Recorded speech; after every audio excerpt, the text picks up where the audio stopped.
Assalamualaikum warahmatullahi wabarakatuh. Salam sejahtera bagi kita semua. Oke, para dulur-dulur dimanapun Anda berada, kami channel Renggo Warsito akan menjelaskan robohnya falsafah Jawa setelah perkutut ditembaki oleh seseorang yang tidak bertanggung jawab. Sesuai dasar kepercayaan, falsafah dan pedoman hidup secara turun-temurun, kedudukan burung perkutut begitu istimewa bagi orang Jawa. Sesuai dasar kepercayaan, falsafah dan pedoman hidup secara turun-temurun, kedudukan burung perkutut begitu istimewa bagi orang Jawa. Satwa kelangenan, kesukaan yang unik dan eksklusif ini memuat kompleksitas tentang mitos, legenda dan aroma mistis yang menyelimutinya.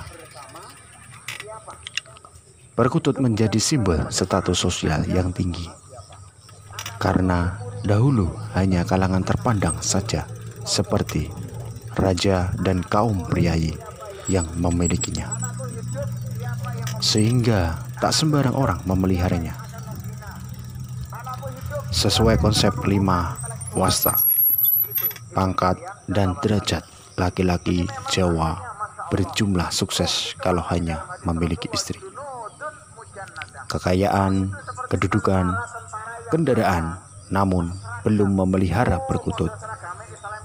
Memelihara burung perkutut juga menuntun sikap seseorang menjadi lebih peka dalam kultur sosialnya dan mengikat tali silaturahmi antar penggemarnya. Mustafa W. Hasyim dalam jurnal Pratna Paramita 2017 menyebutkan bahwa pada tahun 1960, khususnya di Kota Gede, Yogyakarta, terbelah menjadi 3 kelompok ideologi, yaitu Islam, nasionalis, dan komunis Nasakom.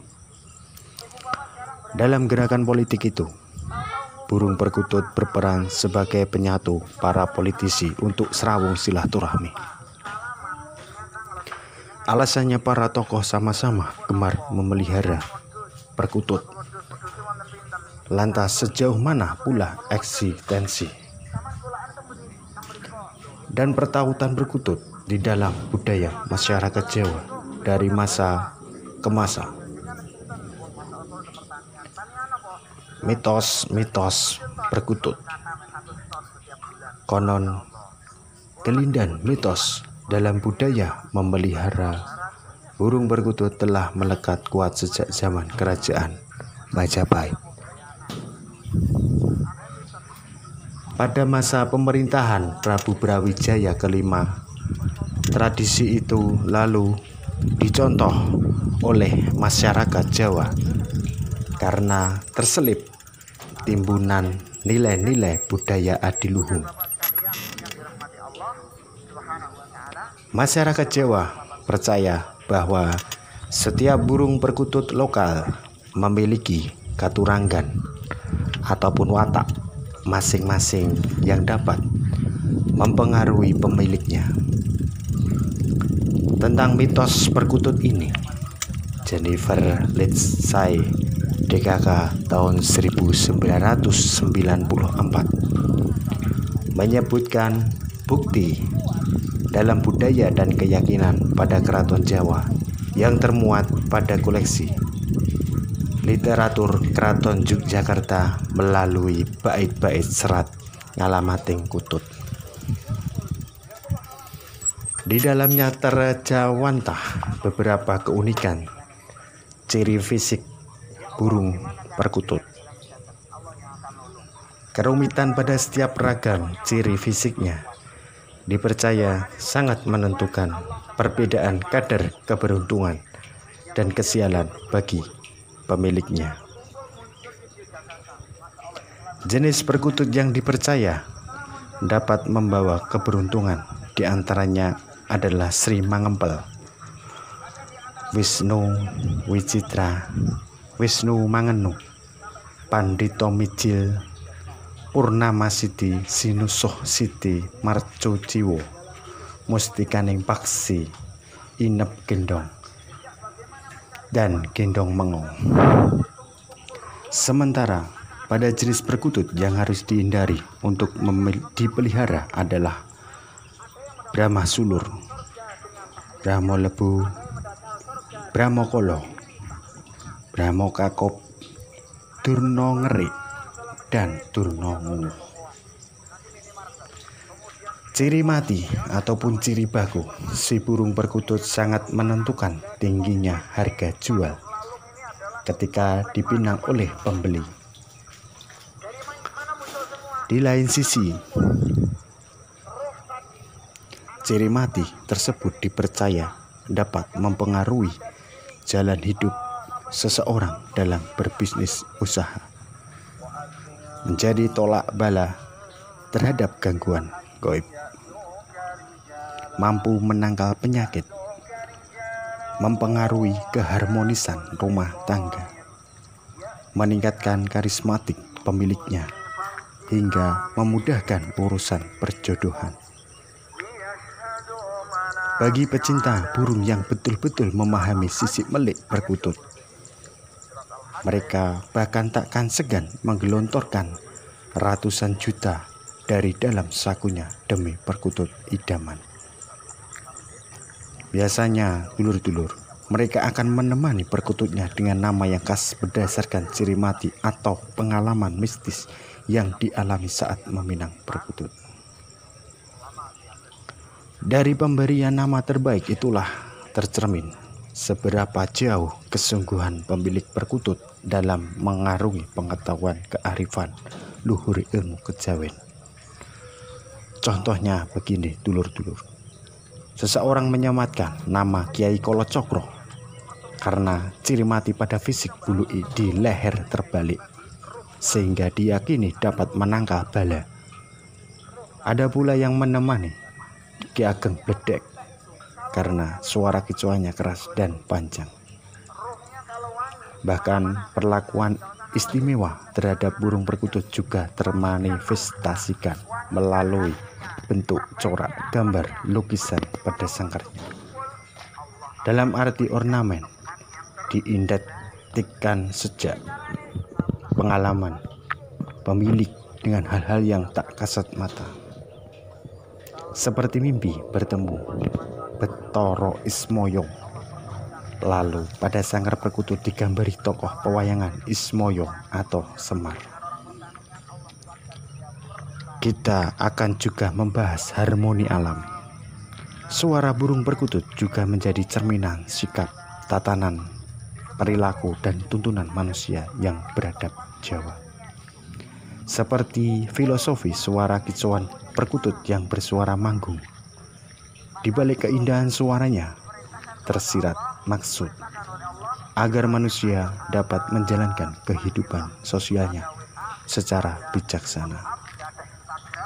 Dari sudut pandang esoterik dalam dialektika tasawuf budaya Jawa, keindahan suara perkutut mengandung makna ajaran ilahiyah, ibarat manusia yang sedang berzikir dengan hikmat dan fokus menghadap Sang Pencipta.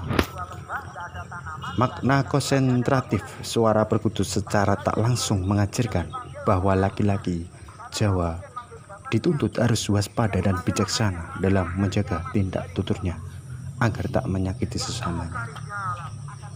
Sejalan dengan itu, Hasrat Inayat Khan 2002,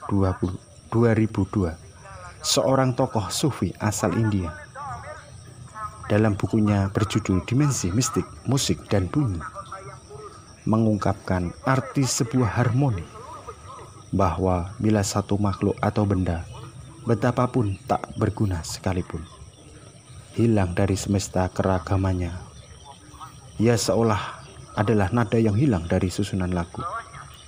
Ditinjau pada ranah estetis, Suara burung perkutut menjadi sumber inspirasi yang tertuang melalui manifestasi bentuk susunan gending musikal Jawa berjudul Kutut Manggung. Kepopuleran gending Kutut Manggung menjadi salah satu poros membentuk cengkok atau gaya bernyanyi bagi para pesinden di Jawa untuk mengukir karirnya melalui dunia tarik suara. Bagi dunia karawitan, gending Kutut Manggung adalah sebuah tolak ukur untuk menilai baik buruknya kualitas suara pesinden dalam bernyanyi. Gaung keindahan gending itu dapat kita jumpai dalam iringan upacara temanten agung di Keraton Yogyakarta, penyajian uyon-uyon dalam konser karawitan, dan pergelaran wayang pakeliran di Surakarta. Berkaca dari penting dan sakralnya perkutut, ironisnya pada zaman sekarang manusia Jawa banyak yang mulai melupakan falsafah hidupnya, keluar dari poros sikap arif Jawa sesungguhnya. Kearifan lokal manusia Jawa terhadap katurangan perkutut perlahan-lahan luntur seiring tergusurnya habitat perkutut. Kenyataannya apa dulur-dulur? Banyak aktivitas ilegal yang dilakukan secara tak beradab. Nasib perkutut kini berada di ujung senapan pemburu ataupun orang-orang yang sedang menembak yang tidak bertanggung jawab. Burung perkutut liar sengaja ditembaki sehingga populasinya semakin sedikit. Hutan, sawah, gunung, dan lahan hijau tempat burung perkutut berkembang biak dialih fungsikan menjadi lahan perindustrian dan perumahan. Perkembangan zaman dan kebutuhan manusia terhadap teknologi pada akhirnya juga mengubah pola pikir umum masyarakat tentang status kesuksesan. Pada era serba modern, parameter dan citra kesuksesan laki-laki bukan lagi diukur dengan hadirnya perkutut di rumah lagi. Bukti orang Jawa mencapai kesuksesan saat ini adalah jika mereka telah mampu membeli mobil, kendaraan bermotor, ponsel, punya banyak petak tanah, dan bisnis properti. Akhirnya orang Jawa semakin seperti kehilangan falsafah leluhurnya. Olehnya, hendaklah manusia menyadari bahwa burung perkutut adalah bagian dari indikator harmoni kehidupan keberadaan patut kita jaga. Bahwasanya ia tak hanya simbol semata, namun menjadi tanda penyeimbang ekosistem alam semesta. Itulah dulur-dulur yang bisa saya jelaskan lewat video channel Renggo Warsito. Ingat dulur-dulur, jangan sampai kita berburu menembaki perkutut di alam liar. Biar kita tidak lupa gimana warisan leluhur yang bisa kita akan menerapkan, yang bisa kita akan lakukan. Dari kami, channel Renggo Warsito, sebelum saya tutup,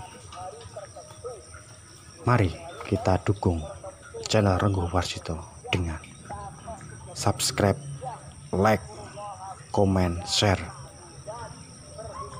untuk kami